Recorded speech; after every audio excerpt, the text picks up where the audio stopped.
السلام ورحمۃ اللہ وبرکاتہ۔ جو عورت چھوٹے ہوئے روزے نہیں رکھ پائی ہوگی تو کیا وہ گناہ باقی رہتا ہے یا نہیں؟ اس میں دیکھو، کوئی عورت اگر اسے روزے چھوٹ گئے ہیں تو ان کے چھوٹنے کا سبب میں دیکھنا ہے۔ جیسے اللہ تعالیٰ نے فرمایا فَمَنْ كَانَ مِنكُم مَرِيضًا أَوْ عَلَىٰ سَفَرٍ فَعِدَّةٌ مِّنْ أَيَّامٍ أُخَرَ۔ تو جو سفر میں ہے، مریض ہے، چاہے مرد ہو عورت ہو، اس وجہ سے اگر اس کو روزے چھوٹ گئے ہوں تو اس کو روزہ قضا کرنا ہے۔ اس کو رخصت ہے، اس کو اجازت ہے کہ وہ روزہ توڑے اور باقی دنوں میں وہ مدت جو اس کو چھوٹ گئی ہے، جو ایام، اس کو پورا کرے۔ تو یہاں گناہ باقی رہے گا اگر اس نے روزہ اس وجہ سے ادا نہیں کیے جو قضا اس پہ تھی۔ اب اگر عورت حاملہ تھی یا مرضیہ دودھ پلانے والی تھی، دودھ پلا رہی تھی بچے کو، اور اس وجہ سے اس کو لگا کہ حامل عورت کو لگا کہ بچہ جو جنین ہے اس کو نقصان ہوا، تو پھر اس کو روزہ توڑنا ہے، اس کو اجازت ہے، اسلام نے اس کو رخصت دی ہے۔ اسی طرح سے اگر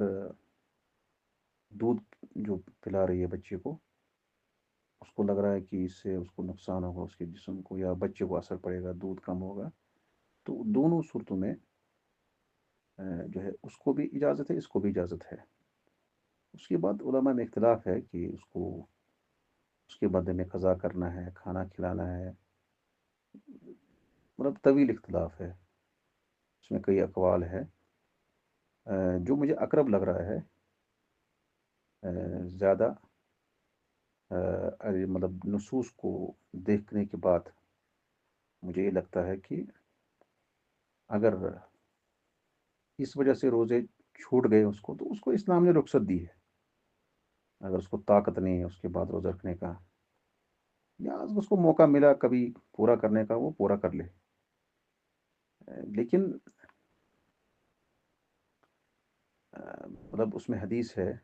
سنن ابی داؤد میں حدیث ہے، نبی صلی اللہ علیہ وسلم نے فرمایا ان اللہ وضع عن امتی، یا ان اللہ وضع عن المسافر شطر الصلاح، یعنی و الصوم، پھر اس میں آیا ہے وعن الحامل والمرضع، اور کہ اللہ تبارک تعالیٰ نے مطلب مسافر کو نصف نماز رکھی ہے، اور اس کو جو ہے رخصت ہے روزہ مطلب ترک کرنے کے بارے میں اس کو رخصت دی گئی ہے، روزہ چھوڑ سکتا ہے، بعد میں ادا کر سکتا ہے۔ اس کے بعد وعن المرضع والحامل، اور اللہ تبارک تعالیٰ نے اس کو بھی مطلب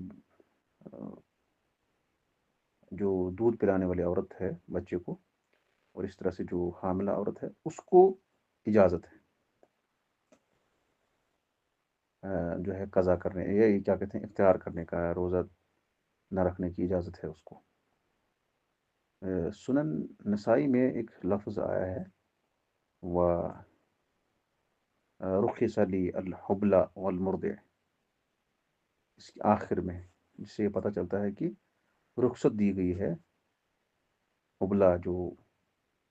حاملہ ہے عورت، اور اس طرح سے مرضع۔ تو اب علماء نے کچھ نے استدلال کیا کہ نہیں، اس کو کرنا ہے پورا۔ کچھ لوگوں نے کہا کہ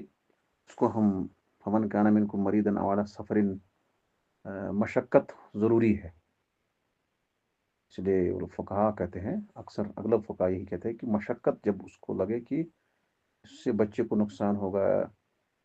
چاہے وہ مرضع ہو چاہے وہ ہے، پھر اس کو اجازت ہے۔ اصل میں اس کو اجازت نہیں ہے، مطلب ورنہ اصل یہ ہے کہ چاہے حاملہ عورت ہو چاہے مرضیہ ہو، دونوں کو اجازت نہیں ہے روزہ توڑنے کا۔ لیکن جب یہ خدشہ ہو، پھر اس کے بعد قضا کرنے کے بارے میں اختلاف ہے۔ اگر وہ، بعض لوگوں نے کہا کہ اس کو ہر ایک مسکین کو کھانا کھلانا ہے ایک دن کے بدلے، بعض نے کہا کچھ نہیں دینا ہے، بعض نے کہا دونوں کھانا بھی کھلانا ہے اور یہ مسکین کو بھی یہ روزے بھی رکھنا ہے، قضا کرنی ہے۔ بہرحال اختلاف ہے، لیکن مجھے اقرب لگ رہا ہے کہ اگر اس کو نہیں موقع مل رہا ہے،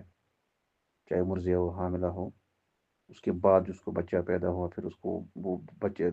دودھ پلا رہی، پھر اگلے اگلے مطلب جو ہے پھر امید سے ہے، تو اس طرح سے اس کو موقع نہیں مل رہا ہے، تو اس کے لیے رخصت ہے کہ وہ کھلائے کھانا ہر مسکین کو ایک دن کے بدلے، تو اس کو گناہ باقی نہیں رہے گا۔ لیکن اگر کوئی عورت ایسے ہی چھوڑ دیتی ہے سفر کی وجہ سے، بیماری کی وجہ سے، اور اس کے بعد وہ روزہ جو ہے اس نے نہیں رکھا، اس کو رکھنا ہے، کیونکہ روزہ جو ہے وہ ضروری ہے، اس میں وہ مطلب گناہ باقی رہے گا بغیر کسی سبب کے روزہ توڑنا، نہ رکھنا، یا اگر روزہ اس نے رکھا ہے یا اس کو سبب تھا، اس سبب کے بارے میں ہمیں دیکھنا ہے، جیسے میں نے آپ کو بتایا کہ اگر وہ سبب اس کا جو ہے مطلب اس وجہ سے ہے، پھر وہاں گناہ نہیں رہے گا باقی،